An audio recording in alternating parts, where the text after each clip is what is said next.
प्रणाम मित्रों, अमित के स्टडी चैनल पर आपका एक बार फिर से स्वागत है।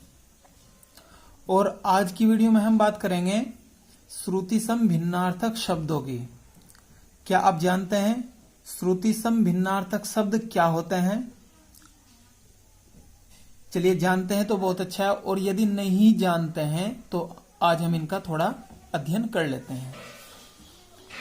देखिए, श्रुति सम भिन्नार्थक, सबसे पहले मैं यहां पर लिख देता हूं श्रुति सम, श्रु ति सम, श्रुति सम भिन्नार्थक, भिन्नार्थक, भिन्नार्थक शब्द। सबसे पहले आप इस शब्द पर ही जाइए। ये जो लिखा हुआ है श्रुति सम भिन्नार्थक, हम इसको सम श्रुति भिन्नार्थक भी पढ़ सकते हैं। हम सम पहले लिख सकते हैं और श्रुति बाद में।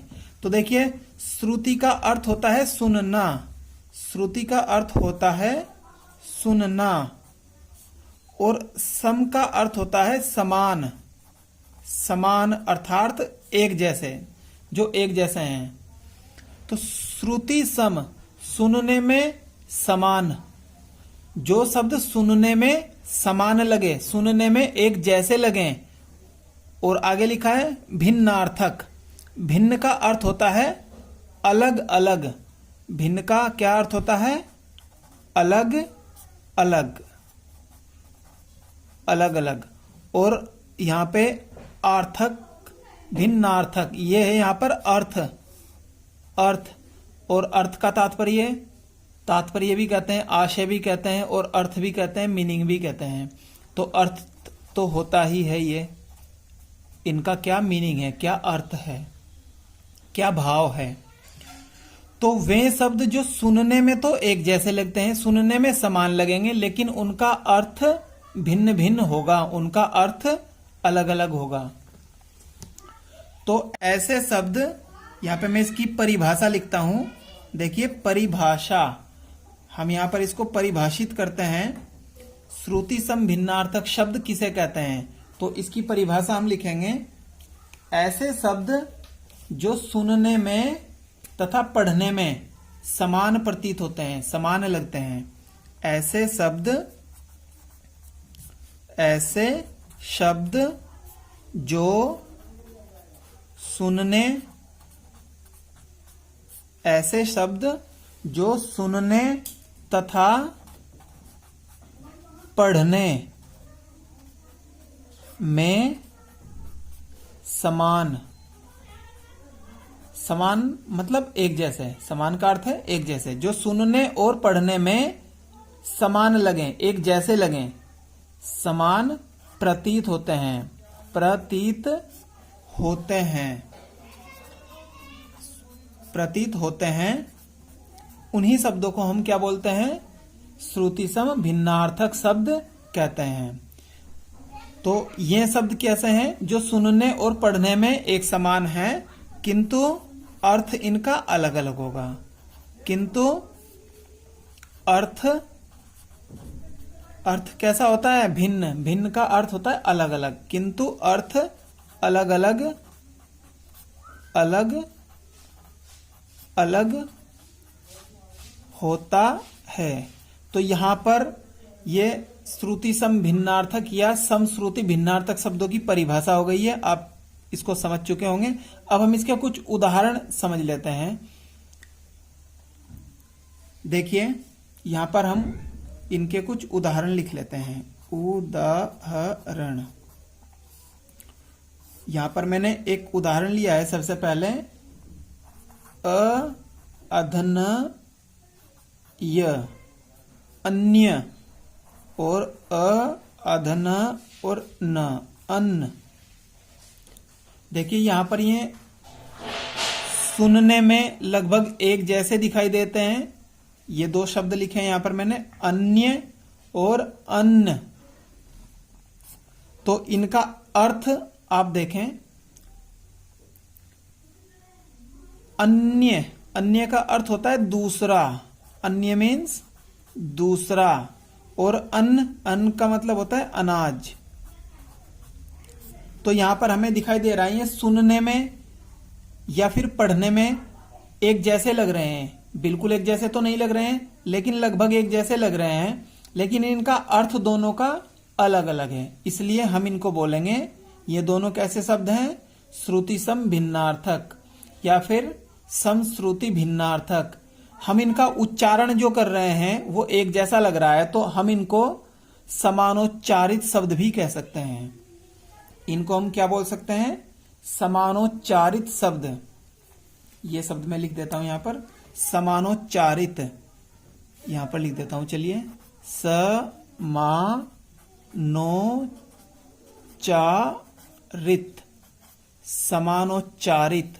देखिए यहां पे भी आप समान, समान का अर्थ होता है एक जैसा, उच्चारित बोलना, यानी जो बोलने में एक जैसे हैं, समानोच्चारित बोलते हैं उनको। समानोच्चारित का मतलब जो बोलने में एक जैसे हैं, समान है, जिनका उच्चारण समान है, एक जैसा है, तो उनको हम बोलेंगे समानोच्चारित शब्द या फिर श्रुति सम भिन्नार्थक शब्द।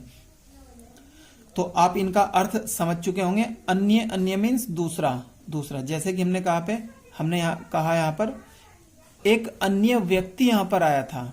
एक अन्य व्यक्ति मतलब एक दूसरा व्यक्ति यहां पर आया था।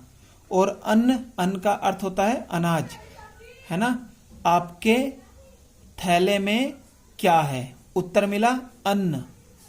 मेरे थैले में अन्न है। अन्न मतलब अनाज है। मेरे थैले में अनाज है, अन्न है। तो अन्य और अन्न। चलिए एक दो उदाहरण हम और लिखेंगे। सबसे पहले यहां पर देखो, यहां पर एक और उदाहरण मैंने लिखा है, अंश।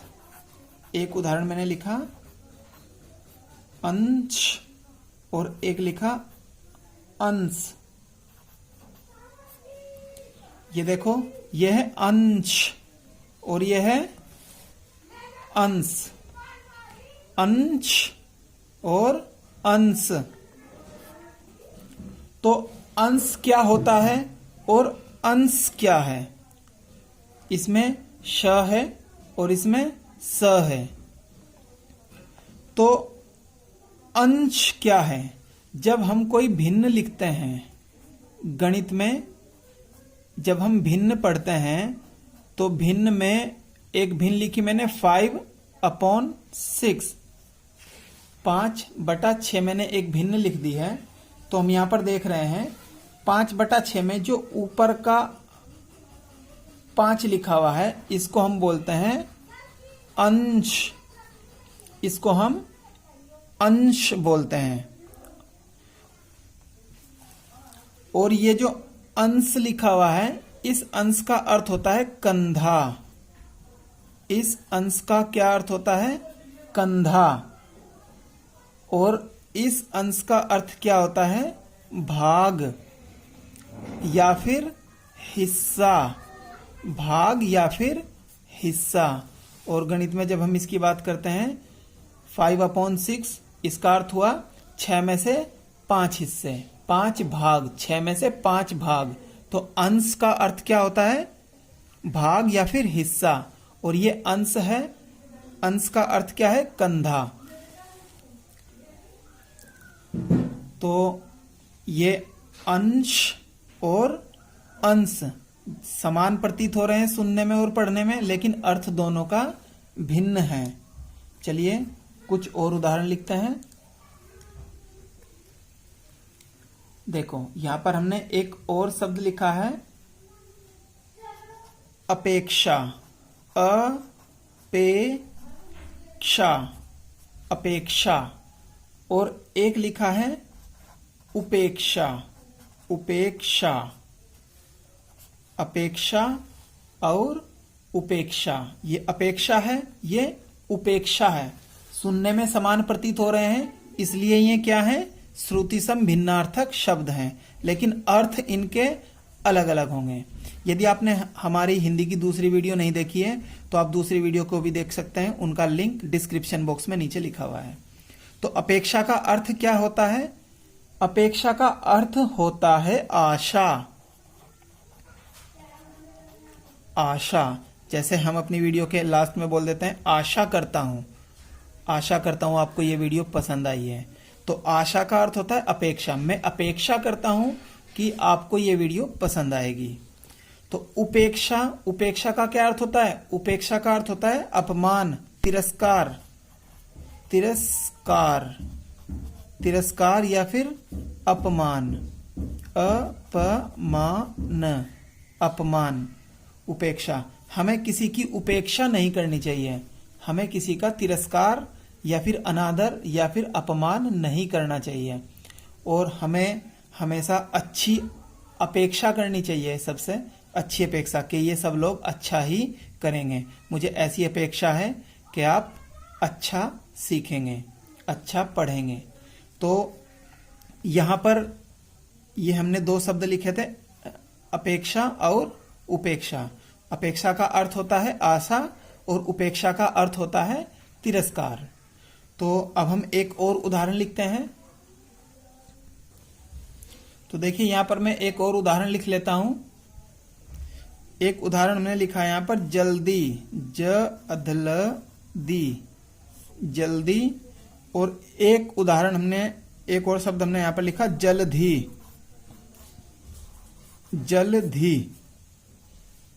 तो जल्दी और जलधि सुनने में और पढ़ने में ये एक जैसे लग रहे हैं, लेकिन अर्थ दोनों का भिन्न होगा, दोनों का अर्थ अलग होगा, इसलिए ये श्रुतिशम भिन्नार्थक शब्द हैं।